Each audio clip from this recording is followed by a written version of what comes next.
Buenos días todavía, bienvenidos a todos. Es un gusto acompañarlos el día de hoy que nos toca enseñar en el Catecismo de Heidelberg, el Día del Señor 5. Contiene preguntas 12, 13, 14 y 15 y aquí se comienza la segunda parte del Catecismo. O sea, el Catecismo de Heidelberg está dividido en 52 días del Señor, ¿verdad? Ya estamos familiarizados con eso. El primer día del Señor es como prefacio, como introducción, ¿verdad? Dándonos a entender cómo se acerca el catecismo a lo que va a tratar. La segunda pregunta nos dice que hay 3 cosas que tenemos que saber para morir y vivir gozosamente en la confianza, ¿verdad? De que Jesucristo es nuestro Salvador y que Dios es nuestro Padre. Esas 3 cosas incluyen la grandeza de nuestro pecado y miseria. O sea, el problema que enfrentamos, se podría decir, ¿verdad? ¿Cuál es el problema? Pues el problema es el pecado, que conlleva ese pecado, pues conlleva miseria, conlleva sufrimiento. Segundo, tenemos que saber cómo somos redimidos de ese pecado y miseria. ¿Qué ha hecho Dios para redimirnos? Y tercero, tenemos que saber cómo debemos de vivir en gratitud al Señor por habernos redimido.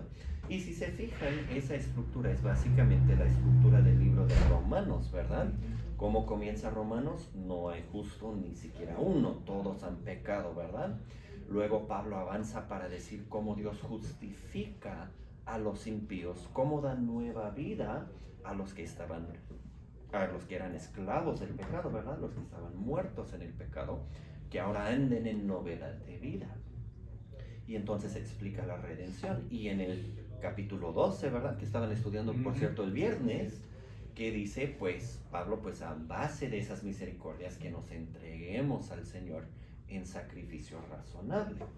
Entonces la estructura del catecismo es básicamente la estructura del libro de Romanos, ¿verdad? De ahí sale que conozcamos nuestro pecado y miseria, que conozcamos lo que Dios ha hecho para redimirnos y que sepamos también cómo debemos de responder con una vida de gratitud. Pues todavía no llegamos a esa tercera parte, ¿verdad? De esta mañana en el catecismo apenas comenzamos la segunda parte. ¿Qué ha hecho Dios para redimirnos? Y en la pregunta 12 comienza haciendo la pregunta si es posible escaparnos del castigo que merecemos. Entonces dice, si por el justo juicio de Dios merecemos castigos temporales y eternos, ¿cómo podemos escaparnos de este castigo y ser recibidos otra vez en el favor de Dios? Ahora vamos a detenernos con la pregunta solamente por un momento para notar. El catecismo afirma, ¿verdad?, que merecemos castigos temporales y eternos. ¿De dónde sale esa idea? Bueno, podríamos apelar a muchos versículos, pero si pensamos simplemente en el primer pecado, ¿verdad? En el jardín de Edén, Dios le dijo a Adán y a Eva que no comieran del fruto del árbol de la ciencia del bien y del mal, y que el día que comían iban a sufrir, ¿verdad? Iban a morir, o como les dice, muriendo morirán. O sea, comienza el proceso de la muerte que llega a su fin inevitable. Y eso nos da la idea, ¿verdad? Hay el castigo temporal, pues ya dar a luz, engendrar y criar hijos va a ser una carga, una tristeza para la mujer. Ya ir a labrar la tierra va a ser una carga, un pesar para el hombre. Hay castigos temporales y todo termina en la muerte. Hay un castigo eterno, un castigo que no se acaba. Pues lo merecemos por haber violado la ley de Dios, por haber ido en contra de su justicia. ¿Cómo podemos escapar? Bueno, la respuesta, Dios quiere que se satisfaga su justicia. Por lo tanto, tenemos que satisfacer completamente su justicia, ya sea por nosotros mismos o por alguien más. Bueno, aquí entra la idea de la satisfacción. Y no es un término que solemos manejar mucho nosotros, pero hay 2 formas de pensarlo que quizás nos ayuden a entender. Si alguien nos pide dinero prestado y se los prestamos, ¿cuándo quedamos satisfechos? Pues cuando nos devuelven el dinero, ¿verdad? Mientras no devuelven el dinero, la deuda no se ha pagado, no quedamos satisfechos. Ahora, quizás perdonamos la deuda, ¿verdad? Pero entonces sufrimos la pérdida. Bueno, el pecado es como una deuda, ¿verdad? Hemos robado a Dios la obediencia que le debíamos, y mientras no se completa esa falta, mientras la deuda no se paga, la justicia no queda satisfecha. O si pensamos en la cultura de los caballeros, ¿verdad? Cuando había gentilhombres que por cualquier cosita se peleaban, en esa época, ¿verdad? Como de donde procede Don Quijote de la Mancha o hasta anteriormente a eso, ¿verdad? Si yo faltaba el respeto a otra persona, si le deshonraba de alguna manera, pues era necesario satisfacer el honor ofendido. Y podría hacerlo humillándome, ¿verdad? Pidiendo una disculpa. O si me rehusaba a eso, podríamos solucionar el problema con una pelea. Bueno, no es para recomendar ese procedimiento, ¿verdad? Es simplemente para dar el ejemplo, ¿verdad? La satisfacción se tenía que proveer no solamente por una deuda, pero también por una deshonra. Pues nosotros hemos deshonrado a Dios, ¿verdad? Cuando Adán y Eva pecan, ¿qué dicen? Dicen, yo prefiero mi juicio acerca de si este fruto es bueno o malo a la palabra de Dios. Qué deshonra, ¿verdad? Se confían en su propio entendimiento y no en lo que Dios había dicho. Dicen, Dios no me hace contento, Dios no me deja satisfecho, necesito suplementar lo que Dios me ha dado con esta fruta prohibida. Es una gran deshonra hacia Dios. O sea, ¿qué dirían, verdad, las madres si el niño dice, no, yo no voy a comer en casa porque aquí no hay comida buena, yo voy a comer con mi amigo? Pues creo que muchas mujeres, bueno, quizás capaz dicen, bueno, entonces quédate con tu amigo y ya, ¿verdad? Pero es una deshonra, ¿verdad? Es algo que uno siente como ofensivo. Pues nosotros así nos comportamos con el Señor. Y Dios es un Dios justo. No simplemente va a decir, bueno, no importa, bueno, me olvido, bueno, ¿qué tiene? La deuda existe, la deshonra se ha cometido. Dios quiere que se satisfaga su justicia. Y entonces para escaparnos del castigo tenemos que satisfacer o tenemos que encontrar a alguien que supla nuestro lugar, que satisfaga en nuestro lugar para nosotros. Y entonces el catecismo avanza, ¿verdad? Bueno, tomemos la primera alternativa, que yo mismo haga esta satisfacción. ¿Podemos nosotros mismos hacer esta satisfacción? De ninguna manera. Nosotros diariamente incrementamos nuestra culpa. Pues acordarán quizás que en el libro de Romanos, el apóstol Pablo dice que la mente carnal no se sujeta a la ley de Dios, ni tampoco puede. Como pecadores no somos capaces de obedecer de la manera que debemos. Entonces, pongamos un caso. ¿Qué tal si yo de aquí en adelante ya nunca más vuelvo a pecar? Cumplo todo. Bueno, en primer lugar, eso es imposible, no va a suceder. Pero aunque fuera así, ¿qué de todos los pecados pasados? O sea, si yo dejo de pedir dinero prestado al pastor, ok, qué bueno, en un sentido, ¿verdad? No me estoy profundizando más y más en el hoyo que cabe, pero si no le devuelvo lo que ya le pedí, pues ok, qué bueno que ya dejé de pedir más, pero eso no le devuelva lo que ya le quité. Y además de eso, vamos aumentando nuestra culpa. Por una cosa, si confiamos en nosotros mismos, vamos en contra de la palabra de Dios. Si fingimos que con nuestra pobre obediencia, con nuestro pobre servicio defectuoso, podemos equilibrar la balanza, ¿verdad? Para que ya no tengamos deuda con el Señor. Qué arrogancia de nuestra parte, ¿verdad? Sentir lo que yo hago, lo que yo ofrezco, la manera en que yo voy más allá de lo que Dios exige, es un orgullo, una soberbia, ¿verdad? Que en su propia naturaleza es otro pecado más. Y bueno, el Señor Jesucristo mismo nos enseña, ¿verdad? En Lucas 17, que cuando hemos hecho todo, debemos de decir que somos siervos sin provecho. ¿Cómo vamos a cancelar la deuda que ya existe cuando no podemos agregar algo más al Señor? Cuando el esfuerzo de hacerlo implica un pecado muy grande, el pecado de la soberbia, el pecado de la dependencia propia en vez de confianza en el Señor. Entonces, este camino, que yo haga satisfacción en la justicia, totalmente excluida. Nunca se puede, nunca se vale, no podremos. O sea que en mí no hay esperanza. Yo no puedo arreglar las cosas con Dios. Por más que quisiera, por más que me esfuerce, es imposible que yo me arregle con Dios. Bueno, nos deja solamente una alternativa entonces. Alguien más tiene que arreglarme con Dios. Alguien más tiene que ser mediador para reconciliarnos. Alguien más tiene que pagar mi deuda. Pero el catecismo todavía no toca eso. Primero, pregunta 14 dice: ¿puede alguna simple criatura hacer satisfacción por nosotros? O sea, podríamos dar ovejas, carneros, becerros. Podríamos pedirle a algún ángel que tome nuestro lugar. Podríamos decirle a otra persona, algún ser humano, que supla nuestro lugar, que se ponga como sustituto para nosotros. Bueno, no podemos tomar a nadie que no sea un ser humano, porque miren lo que dice, ninguna.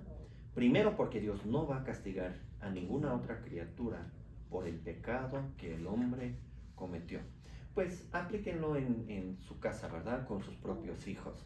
Supongamos que algo que nunca sucede, ¿verdad? Pero supongamos un caso extremo: Elías se porta mal, hace algo indebido, ¿verdad? Ya sé que no sucede, ¿verdad? Pero en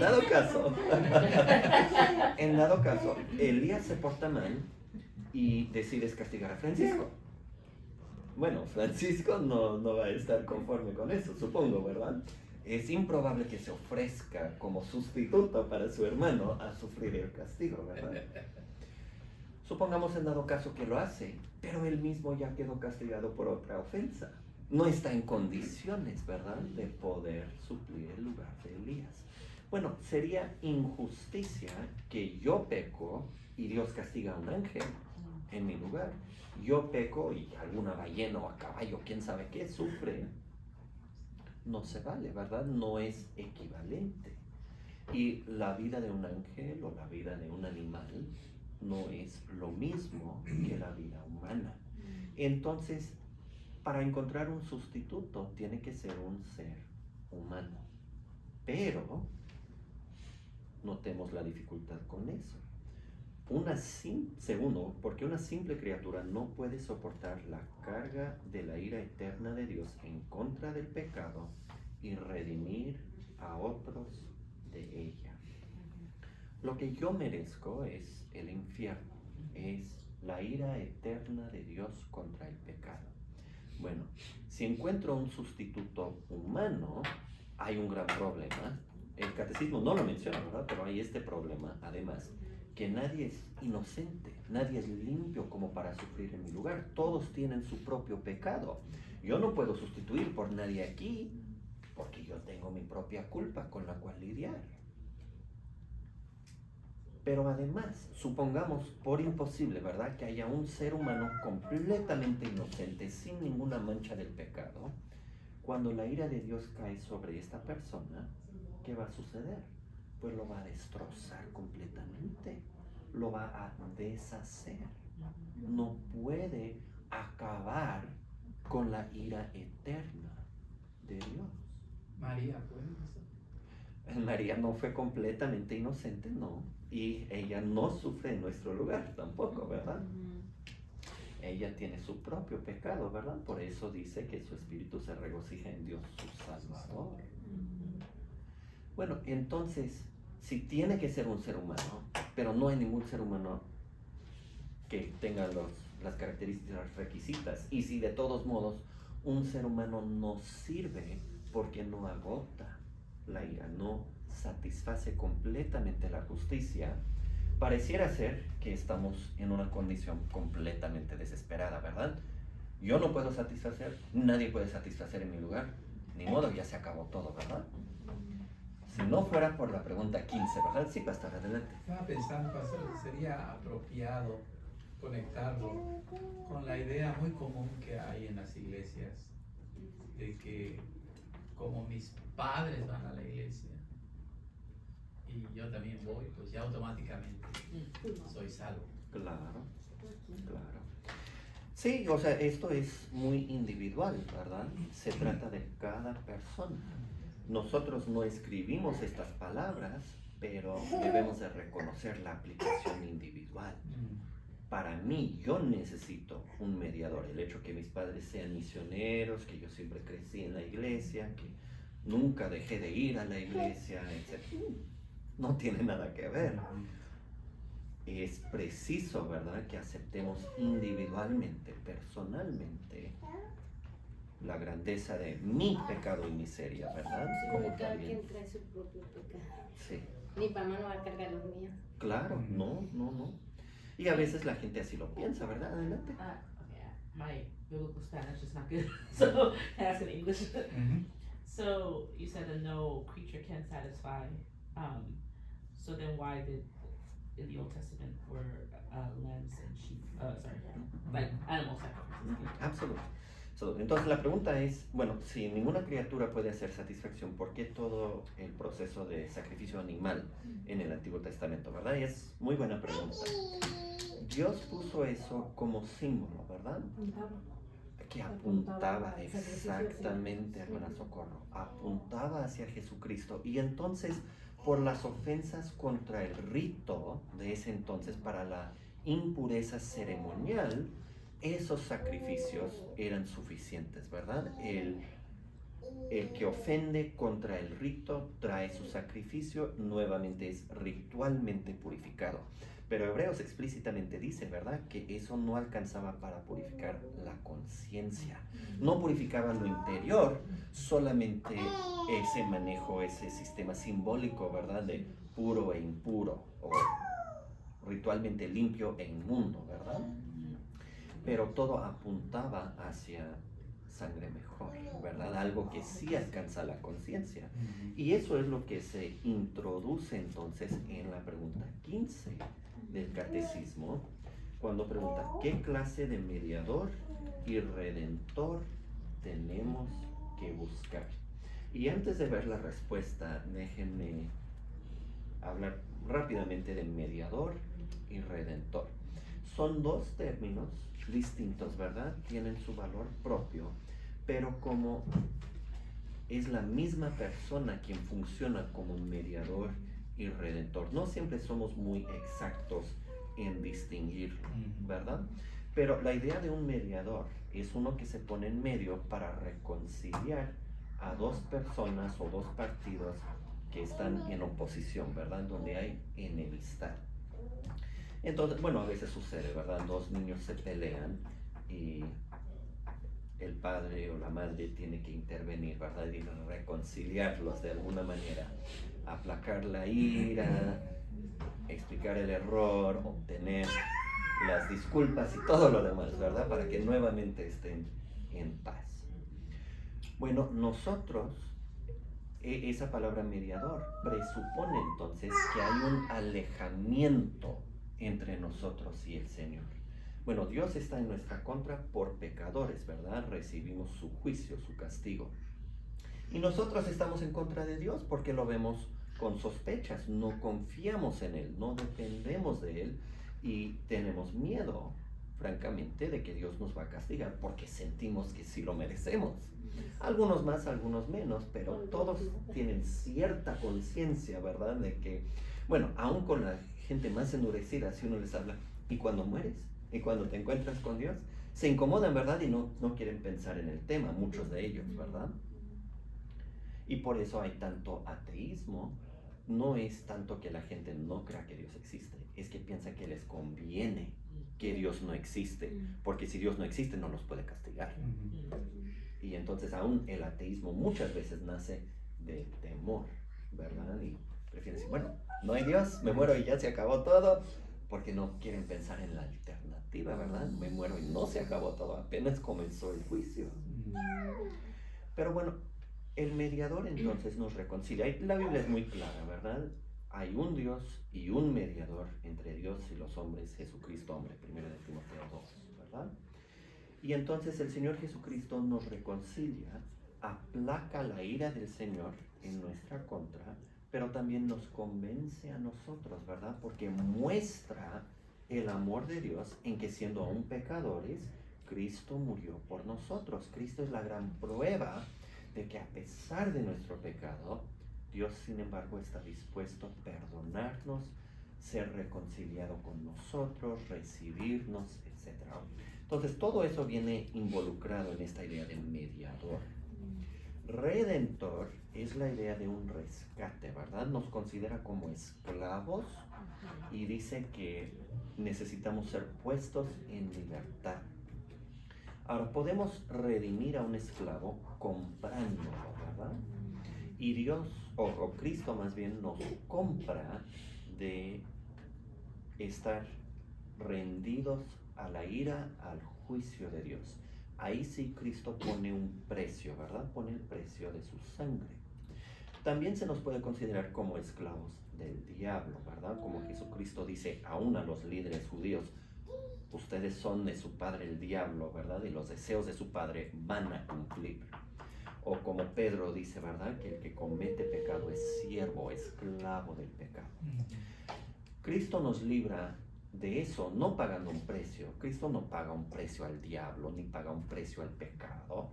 Pero Cristo de ahí nos redime con poder. Derrota al diablo, a los poderes malignos en la cruz. Y de esa manera nos rescata, ¿verdad? De quien nos había esclavizado sin derecho.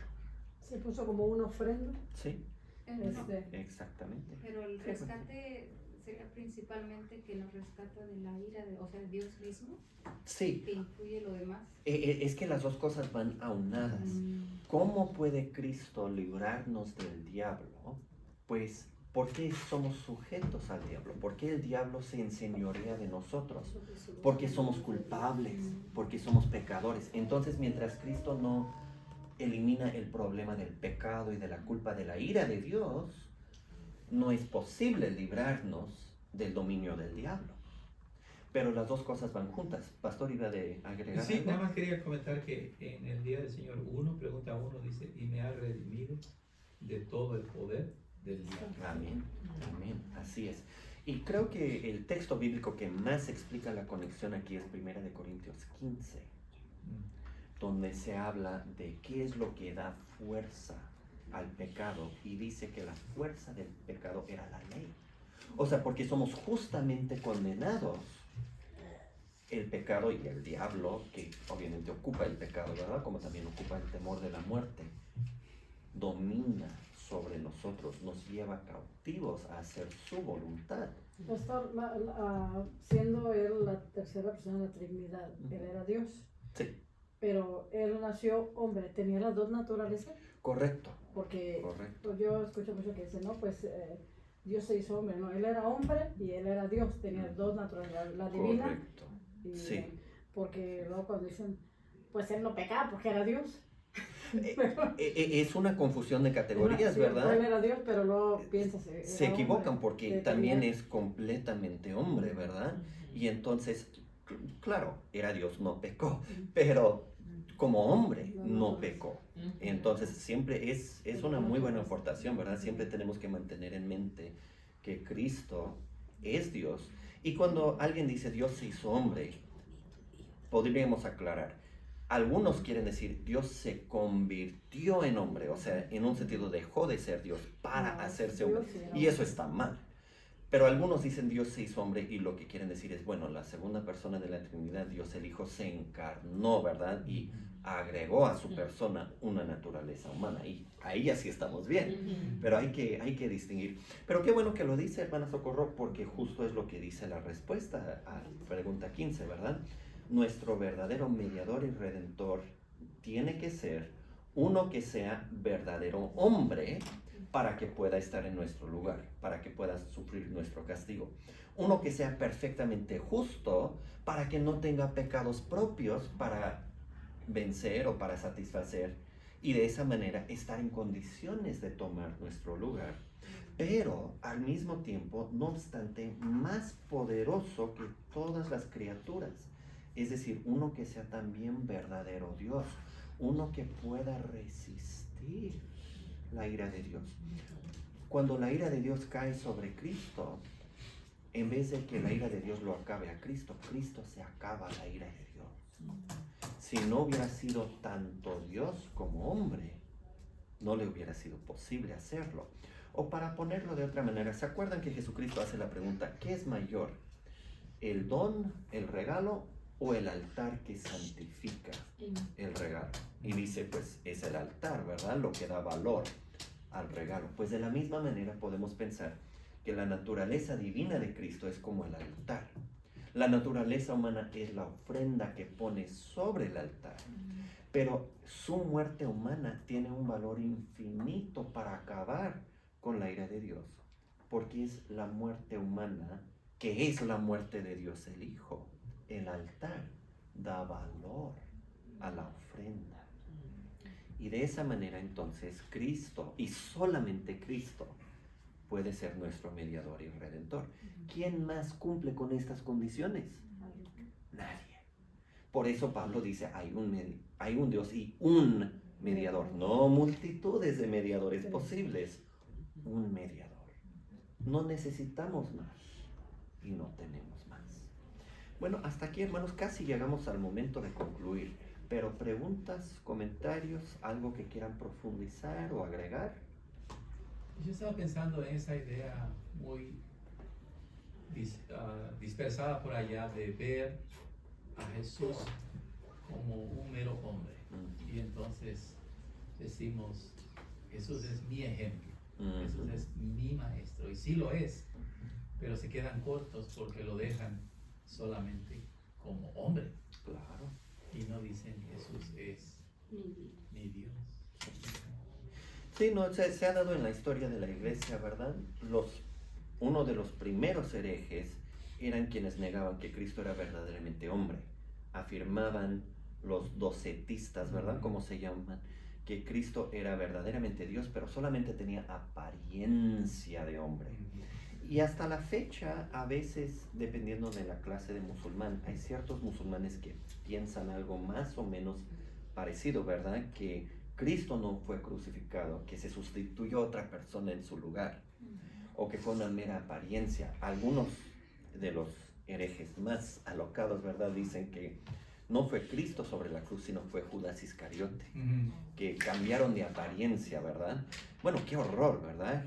Judas Iscariote no muere en mi lugar, Judas Iscariote no me salva. Pero es que la cruz es una ofensa para ellos, ¿verdad? Y quieren decir, no, mi Salvador no fue crucificado. Pero si no fue crucificado, no te salvó, ni modo. Y otra de las cosas que,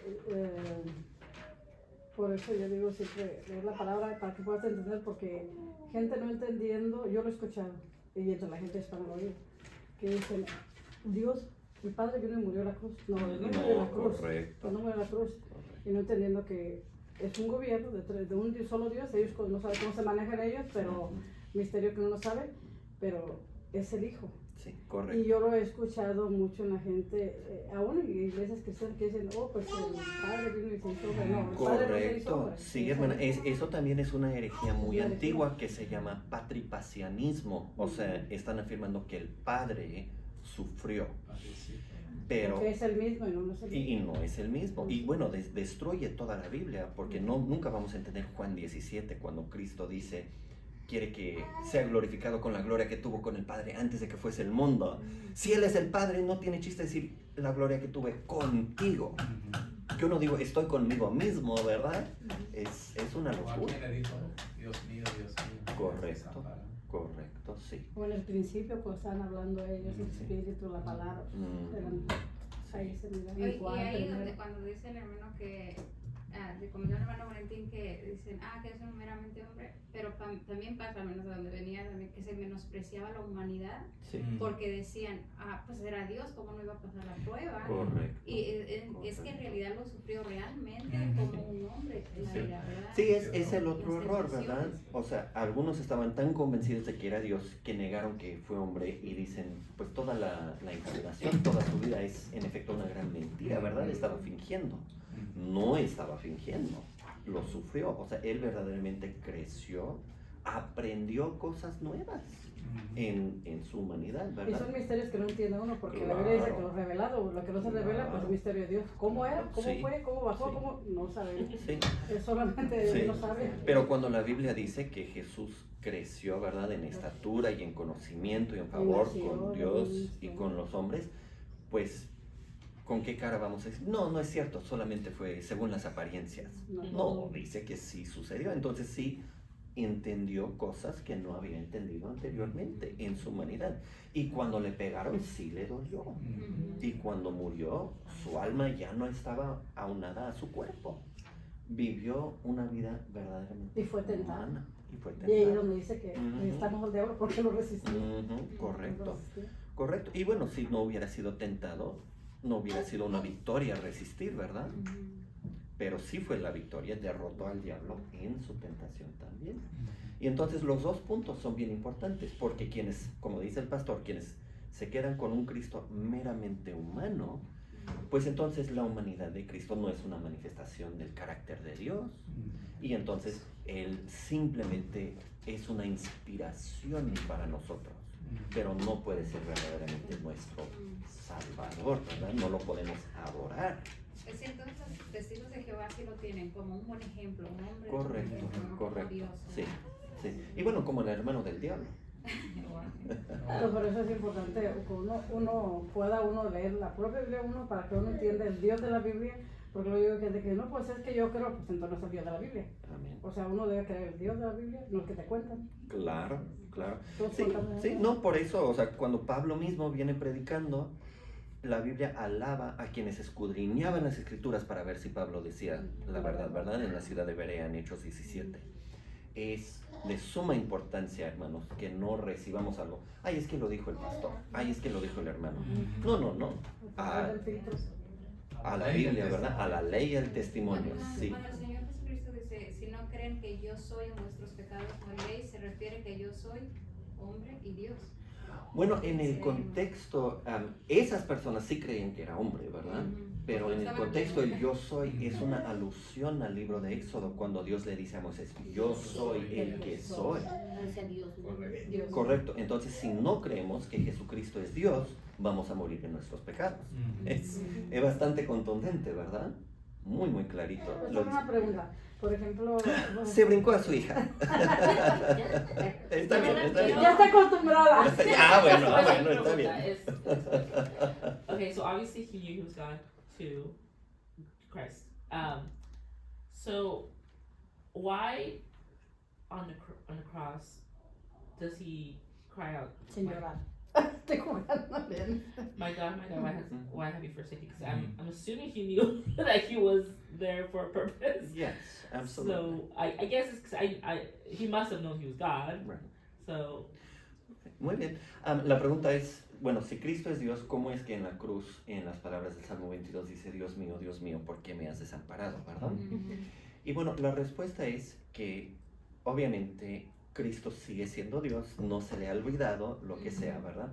Pero sufriendo la ira de Dios en su humanidad, ¿verdad? Con ese sufrimiento, apela al Salmo 22 por dos motivos. Uno, le suple las palabras por lo que está experimentando. Está experimentando la ira de Dios y eso es pesado, ¿verdad? No obstante todo lo demás que uno pueda saber. Segundo, él puede hablar de Dios como su Dios porque es también ser humano y porque es la cabeza de la humanidad redimida, ¿verdad? Y entonces dentro de... Y aquí es donde la estructura del pacto nos ayuda mucho, ¿verdad? En el pacto de la gracia, Dios entra en un pacto con los hombres para suplirnos salvación. Pero Dios Padre actúa, digamos así, como representante de parte de Dios, de la Trinidad, y Jesucristo, en sus dos naturalezas, actúa como representante del lado humano en ese pacto de la salvación. Y entonces, Cristo como representante del pacto puede apelar a Dios como su Dios, cuando al mismo tiempo Él es Dios.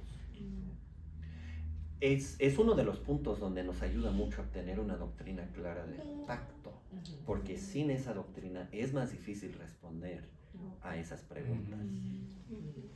No, pero en eso que ella estaba diciendo, como por ejemplo si Dios, el Padre, el Hijo, era como, tenía que dejarlo porque, o sea, Dios sabía que lo tenía que dejar porque es donde él iba, la ira de Dios iba a caer. Porque usted imagínese un juez que lleva a un prisionero una elevada sentencia, el juez no puede decir, está bien, te perdono si mataste a alguien, Claro. tiene que el Tiene que martillo imponer porque el ahí está la juicio. justicia, es lo mismo Dios, Correcto. porque él tenía que dejar al Señor Jesucristo Sí, abandonarlo. sí, Pero correcto. mi pregunta era, cuando una persona, por ejemplo, no sabe la doctrina correcta, porque hay mucho en los hispanos pasa mucho eso que dicen, bueno, yo creo así creo la salvación así como es. Pero si no la sabes correctamente, como es el Evangelio, ¿es posible que el Espíritu de Dios entre si no sabes correctamente dentro? Porque dice que es sellado cuando tú recibes el Evangelio. Pero y como en nuestras razas hay muchas cosas equivocadas, ¿es posible que el Espíritu, o si uno sabe equivocadamente, Sí. sabe equivocadamente y no? Bueno, muy buena pregunta, hermana. Creo que tenemos que distinguir un poquito, ¿verdad? No somos salvos por tener las opiniones correctas, ¿verdad? Somos salvos por Cristo. Y podemos confiar en Cristo. Bueno, todos nosotros confiamos en Cristo, pero confiamos en Cristo con errores, con malentendidos, no a la perfección, ¿verdad? Entonces, Dios es muy misericordioso con todos nosotros, y entonces nunca voy a decir que Dios no puede ser misericordioso con otra persona, ¿verdad? Porque yo también dependo de la misericordia. De que Dios puede alumbrar al corazón y llevarnos a confiar en Cristo, aunque tengamos muchas confusiones, eso sí, de todo corazón lo creo, ¿verdad? Pero tenemos que distinguir entre, hay alguien que afirma algún error obstinadamente, ok, eso ya es otra cosa. Hay alguien que ha sido mal instruido, pero de la medida de su comprensión confía en el Cristo verdadero. Hay alguien que apenas va iniciando, ¿verdad? Y sí confían, pero por no recibir nada de instrucción, hay mucho que todavía no saben. Bueno, esas personas cuando se les explica, cuando se les muestra de la Biblia, lo aceptan y siguen adelante, ¿verdad? Entonces, no, hay dos errores aquí. Un error es decir, no importa lo que la gente sepa. Sí importa, o sea, la Biblia nos llama a enseñar, a instruir por un motivo, ¿verdad? Porque es para nuestro provecho. Definir exactamente qué es lo mínimo que uno tiene que saber, creo que no se nos ha dejado a nosotros definir ese mínimo, ¿verdad? Solamente Dios lo sabe. Y en parte no se nos ha definido para que no quedemos conformes con lo mínimo, lo mínimo, lo mínimo. Pero tomemos el ejemplo de alguien con un retraso mental. Por ejemplo, en un asilo de ancianitos, ¿verdad? Donde está una de las hermanas de la congregación, hay un hombre con un retraso mental. Ella le habla y le explica y etcétera. Y le pregunta, ¿quién es Cristo? Y él dice, pues Cristo es el Salvador. Y ella le pregunta, bueno, ¿y tú cómo puedes ser salvo? Y él dice, confiando en Cristo. Ahora, si uno le pregunta a este hombre, ¿y esto a qué? No va a poder responder. Él no sabe, no es capaz de entender. Pero Dios le ha alumbrado para que pueda decir, Cristo es el Salvador. O ella le pregunta, ¿qué festejamos en Navidad? Cristo vino al mundo. ¿Qué festejamos en la Pascua? Cristo resucitó. Ok, es un mínimo, ¿verdad? Y para mí ese mínimo no sería suficiente. Pero para este hombre es otra cosa, ¿verdad? El otro error es de exagerar y decir, bueno, si alguien no está completamente decidido en todas las doctrinas, no puede ser salvo. Pues entonces nadie de nosotros será salvo, ¿verdad? Hay un equilibrio y hay que dejar a Dios decir, este es el mínimo para tal persona, en mi opinión, ¿verdad? Bueno, el pastor se levantó, los niños entraron, se acabó el tiempo de la clase. Es muy rápido, ¿verdad, pastor? Sí. Pero bueno, vamos a concluir con una breve palabra de oración. Nuestro Dios y Padre, gracias por el Señor Jesucristo. por su naturaleza divina, por su naturaleza humana, por su compromiso con nosotros y con cumplir la voluntad de su Padre. Gracias que en Él tenemos mediación perfecta, redención perfecta, que cuando no hay ninguna otra esperanza, en Cristo podemos descansar. Que confiemos en Él y que vivamos para Él en esta semana es nuestra petición, oh Dios, y lo presentamos en su nombre. Amén. Amén.